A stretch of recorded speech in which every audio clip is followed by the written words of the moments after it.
Hello friends, स्वागत है आपके अपने यूट्यूब चैनल गायत्री ऑफिशियल में। आपका एसएससी कांस्टेबल जीडी 2021 मेडिकल आने वाले हैं आपके। और मेडिकल में एक बहुत बड़ा प्रश्न ये है कि क्या री मेडिकल के लिए समय मिलेगा, या माइनर डिफेक्ट्स के लिए समय मिलेगा, या सर्जरी करवाने के लिए समय मिलेगा। तो उसके लिए देखिए, ऑफिस मेमोरेंडम 31 मई 2021 को जारी हुआ है north block ministry of home affairs, गृह मंत्रालय, पुलिस 2 डिवीज़न का। ये आपको दिखा देते हैं, इससे आपका पूरा डाउट आपका क्लियर हो जाएगा।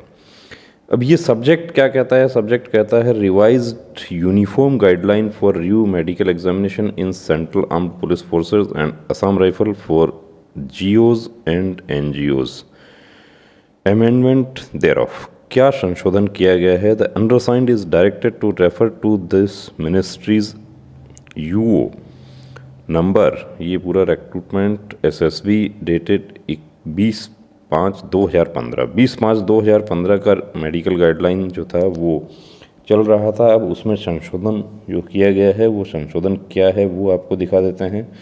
कि संशोधन ये है कि that the existing procedures and process involved in conducting the detailed medical examination and re-medical examination have been causing inconvenience to the candidates, adversely affecting the recruitment process and causing avoidable delay in the whole recruitment process। कि पहले क्या होता था, 2015 की guideline क्या कहती थी कि यदि आप अनफिट हो जाते हैं तो आपको 15 दिन का समय दिया जाता था। 2018 की भर्ती में भी ऐसा ही हुआ था। 15 दिन में आपको अपील करनी होती थी, और 15 दिन में आपका अपीलेट अथॉरिटी के पास पहुंच जाता है। उसके बाद अपीलेट अथॉरिटी उस पर निर्णय करती थी। अब आपकी अपील को चेक किया जाता था, वो अप टू डेट है या नहीं, ऑर्डर है या नहीं, और उसके बाद आपको मौका दिया जाता था री मेडिकल में उपस्थित होने का। उसके लिए एक board of officers under the ADG medical has revised the guidelines on the subject and submitted recommendations. जो बोर्ड ऑफ ऑफिसर्स था, उन्होंने क्या रिकमेंडेशन किया, उन्होंने रिकमेंड किया, वही जो आपको दिखा देते हैं। काफ़ी कैंडिडेट्स आर्ग्यूमेंट करते हैं कि पिछली भर्ती में समय दिया था तो इस बार क्यों नहीं दिया जाएगा। The recommendations of the board of officers have been examined in the ministry, and it has been decided that henceforth the review medical examination RME of candidates will be conducted in continuation of detailed medical examination। यानी detail medical examination के साथ ही आपका review medical examination हो जाएगा। यानी जितना भी candidates unfit होता है उनको सबको मौका दिया जाएगा री मेडिकल में उपस्थित होने का। अब इससे क्या फ़र्क पड़ता है? इससे फ़र्क ये पड़ता है कि जो एग्जिस्टिंग गाइडलाइन जो थी उसके एनेक्सर 3, 3A, 3B, 4 और 5 एट पेज 52, 53, 54 एंड 55 जो respectively shall stand omitted and substituted by annexure A1 of this office memorandum. अब एनेक्सर A1 क्या है वो आपको दिखा देते हैं। ये एनेक्सर A, ये एनेक्सर A है। ये रिवाइज मेडिकल गाइडलाइन हमारे जितने भी एसएससी जीडी कैंडिडेट्स हैं, या सीपीओ सब इंस्पेक्टर, या सीएपीएफ असिस्टेंट कमांडेंट, उनको गाइडलाइन ज़रूर पढ़ना चाहिए। गाइडलाइन पढ़ने से आपके बहुत सारे डाउट्स जो हैं वो क्लियर हो जाते हैं।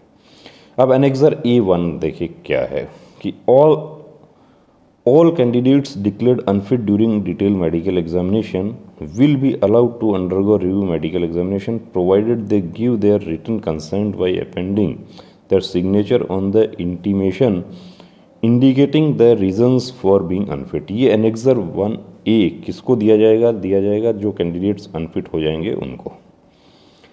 ये आपको दिखा देते हैं। तो जो हमारे साथी आर्ग्यूमेंट करते हैं कि क्यों समय नहीं देगा, देखिए समय इसलिए नहीं देगा कि 30 मई 2021 से ये गाइडलाइन लागू हो गई है। और annexure A1 for office use, अब इसमें आपको रीजन बताया जाएगा। जो भी आपका एग्ज़ाम होगा उसके लिए यहाँ लिखा रहेगा और रीज़न बताया जाएगा। 5 रीज़न इसमें दिए हैं अनफिट के, उससे ज़्यादा भी हो सकते हैं, कम भी हो सकते हैं, एक रीज़न भी हो सकता है। और उसके बाद आपको कहा जाएगा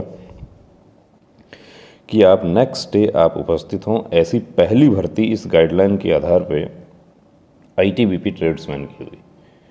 आईटीबीपी ट्रेड्समैन की भर्ती में आपको बता देते हैं कि ओवरवेट, अंडरवेट, टैटू जैसे जो नॉर्मल पॉइंट होते हैं उनमें भी कैंडिडेट्स को बाहर का रास्ता देखना पड़ा। क्योंकि आज आपका जो पॉइंट है वो कल आपका पॉइंट कैसे ठीक होगा ये आप खुद समझ सकते हैं। और बहुत सारे ऐसे कैंडिडेट थे जिनको पहले से जानकारी थी, उन्होंने अपना डीएनएस जैसा सर्जरी जो था वो करवा लिया, 30 दिन हो गया, 30 दिन पुरानी डीएनएस सर्जरी फिट हो गई। और काफ़ी ऐसे कैंडिडेट्स भी थे जो डीएनएस सर्जरी करवा के गए, लेकिन 29 दिन ही हुआ, 28 दिन ही हुआ, तो इस वजह से उनको अनफिट होना पड़ा। उसके बाद ITBP driver, CPO sub inspector की 2 भर्तियाँ, बीएसएफ के 3 भर्तियों के मेडिकल इस नई गाइडलाइन के तहत हो चुके हैं। तो दोस्तों, हमारे तमाम साथी जो एसएससी जीडी 2021 मेडिकल का इंतज़ार कर रहे हैं वो इस गलत फहमी में ना रहें कि आपको मेडिकल के लिए समय दिया जाएगा। आप बिल्कुल मेंटली आप प्रिपेयर रहें कि आपका री मेडिकल जो होगा वो, यदि आपको री मेडिकल मिलता है तो, यानी कि आप अनफिट होते हैं तो, बाकी जो कैंडिडेट्स अनफिट होते हैं वो बहुत अच्छी बात है, लेकिन जो अनफिट होते हैं उनको वेरी नेक्स्ट डे, यदि दूसरे दिन हॉलीडे हो जाता है तो 1 दिन का समय मिल जाएगा। लेकिन आप तैयार रहिए मानसिक रूप से कि आपका री मेडिकल वेरी नेक्स्ट डे होगा, और वो भी आप रिटर्न कंसेंट आप देंगे। अब टैटू आपका बॉडी पर है तो जाहिर सी बात है 1 दिन में टैटू रिमूव नहीं होगा, तो पहले से तैयारी करके जाएं। उसके लिए अपने चेकअप करवाएं, डायग्नोसिस करवाएं, हीमोग्लोबिन वगैरह के जो पॉइंट्स हैं, यूरिन में कोई प्रॉब्लम है, ये ऐसी तब आपको पता चलेगी जब आप पहले से उसको क्लियर करके जाते हैं। तो बने रहिए दोस्तों चैनल के साथ। और यदि आप प्री मेडिकल चेकअप करवाना चाहते हैं तो उसके लिए कंप्लीट प्री मेडिकल चेकअप की सुविधा हमारे सेंटर पर उपलब्ध है। उसके लिए आप नीचे दिए गए नंबर पर आप संपर्क कर सकते हैं। जय हिंद।